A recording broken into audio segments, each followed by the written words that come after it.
Hey, what's up, everybody? Welcome back to the YouTube channel for Peacefully Wired. I am Matt, aka Peacefully Wired, and I'm going to continue in my HOCD series, going back between common fears with HOCD and common compulsions with HOCD. And this one is going to be about compulsions. Compulsions I did, compulsions you might do, common compulsions when we are struggling with HOCD. Before I continue, please like, subscribe, and please comment down below. Talk to me about the compulsions that you do. I can tell you if it's a compulsion or not. Probably is. Share with me. Let me know, and let me know what other kind of videos you'd like me to do on this subject or any subject about OCD. So, one of the compulsions that I did a lot was a comparing compulsion, right? And I wanted to compare my feelings for women versus my feelings for men. So we have HOCD. We're concerned that we're gay. We're deathly afraid that we're losing our sexual identity and that we are losing our attraction to the opposite sex, whatever it might be. If you're a woman and you're concerned that you're attracted to females and you're losing your attraction to men, whatever it is. This is what I did. I'm coming from a male point of view, but you can insert a woman's experience where needed, basically. So what I used to do very early on was I would start comparing. I would look at women and then I would look at men. So I would look at a woman and I was starting to really not feel attraction to women because I was looking for it. I was searching in my mind for it. And the attraction that you have innately is not something that you force or search for. It just comes to you. It's embedded in your DNA, so to speak. And that's what you feel attracted to. But I was very confused and concerned that I might be gay. And so I started to do a comparing compulsion to where I would look at women and I would force myself to feel a sexual feeling towards them. And because OCD knew that I wanted to feel that, and there was already a block there because I was already anxious and scared and nervous and not knowing what was happening, OCD had a block there. So when I would try to force, again, I can't force a sexual feeling onto a woman because it's just supposed to come to me, right? That's how physical attraction works. That's really how information comes into your mind. You can't force yourself to absorb it. You have to absorb it, just like a sponge. You put a sponge down in the water and it absorbs the water. That's how it's supposed to be. That's how it's supposed to go. And so I was forcing myself to feel sexual feelings towards a woman, and that block was there. So it wasn't allowing me to have that. And then I would switch and I would look at a man. Like this might be in like real life, like I'm seeing this in real time, or I'm looking at pictures. Like I would go back and forth, and this might happen with like me looking at porn and then gay porn, right? Me looking at a picture of a woman and then looking at a picture of a man. And I would force, and nothing was happening. I was feeling nothing, right? Because you can't force that feeling. I already had anxiety through the roof.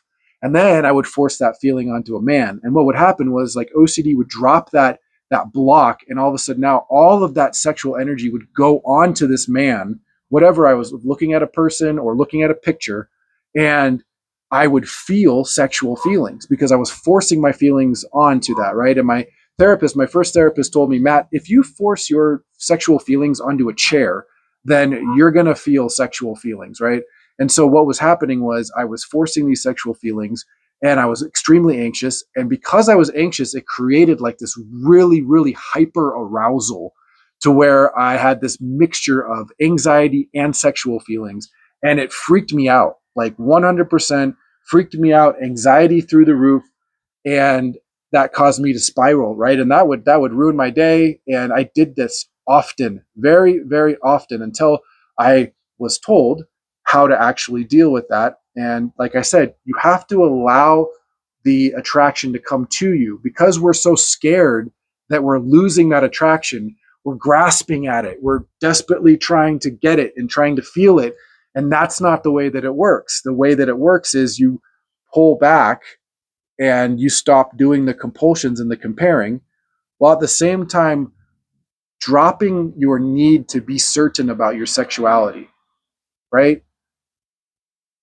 Disputing beliefs and gaining acceptance, that really comes later. You can do that while you're working on cutting your compulsions, but compulsions really have to be one of the first things that you start working on, because that's where the anxiety starts to come down. And then you can start to do the other things without trying to do them to get feelings, to get relief, right? To get better, feeling better, to get relief. So typically when you start cutting these compulsions and you stop pushing yourself and pushing your feelings onto the sex that you want to be attracted to, and you sit back and you allow that anxiety starts to go down when you stop to do these compulsions, then what I started to notice when I would stop forcing myself to do to feel that sexual feeling, I started noticing that I was actually, it was coming back. And what I did is I would go and stand by a man, and I would just stand there, right? Or I would look at a picture of a man. This is the exposure, right? I would look at a picture of a man, shirt off, all the way naked, whatever. Or if I was in real life, I would, you know, I know it sounds weird, but I would stand by a man, right? And I can remember specifically when I had this job at Portillo's uh, in Scottsdale, Arizona, I had a guy there that I actually liked. He was a super cool guy. He was younger than me, very attractive, was in college, and he was freaking me out because I thought I was attracted to him. And so I was doing a lot of forcing and checking. And then uh, I started to do the exposure where I would go stand by him, and I would just stand next to him, and I wouldn't force any feelings onto him, right? I would just stand there, and I would not, and anytime any like thoughts of you want him, you want to reach out and touch him, like the urges, the groinal sensations that would happen, I would just kind of let them be there, and I wouldn't freak out, right? It's really important that we don't add gas to the fire and freak the fuck out, right? We got to keep our composure. It's going to be difficult. It's going to be very scary to do at first, but you just kind of sit there and you let it happen. And the more that I started doing that, I started to notice, man, I really don't genuinely have a desire to reach out and touch him. The thoughts might be there, and the urges that OCD, right, is throwing out there, which is it's hard to kind of determine whether which is which, and you kind of just have to really accept like that you're not going to know, and you have to be okay with that, right? You have to stop. You have to start bringing down that reaction to the anxiety, because that's a big part of it. The more that you are allowing OCD to know this really bothers me, the more it's going to bother you. So I would stand by him. His name was Reed, and I would stand by Reed, and I would just let myself stand there. I wouldn't force any feelings. I wouldn't ruminate. I wouldn't fantasize, nothing. And I started to notice, wow, I genuinely am not excited about standing next to him. I'm genuinely not getting any kind of feeling, right? And then I did the same thing with girls, right? I would just stand there and I would let my eyes observe what was happening, right? There was no forcing, there was no trying desperately to feel a connection. There was just me standing there and looking at a female. And then the more I started to do that, and the more I stopped forcing it, the more I started to notice that I would get that feeling that I used to get, right? That kind of the butterflies, the, oh, that's attractive, the urge, right? The attraction, the good feeling of being attracted to the sex that you want to be attracted to ultimately. And so that's a compulsion that I did, and maybe you do the same compulsion. Let me know in the comments, and tell me what other things you guys would like me to go over.